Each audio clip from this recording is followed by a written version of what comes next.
commonly said that interracial and intercultural marriages face many challenges.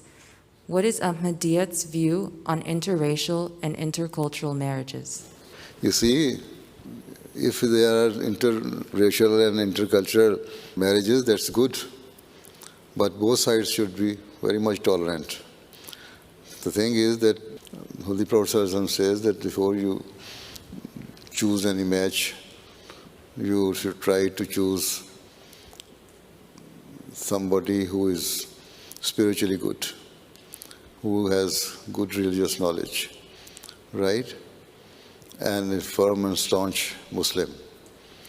So if you consider all these things, both parties, boy and girl, then no matter whether it's interracial or intercultural or within your own culture or race, you will enjoy your life.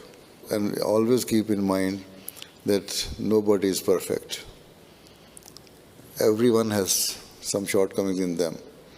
If you are tolerant, each of them is tolerant and close their eyes, tongue and ear to listen anything bad about each other, or you say anything bad to each other, then you will have a good marriage life.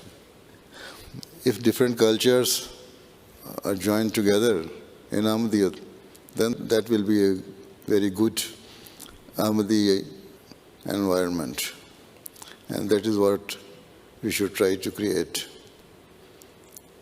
Right? That is what I believe, and that is what Islam says. But people have some shortcomings in them. Sometimes they do not behave in this manner. Whenever we are choosing our match, we normally say girl is well qualified, boy is well qualified, they are earning substantial money, they have lucrative job, right? So instead of seeing all these things, we should try to see that a person has good religious background and is a practicing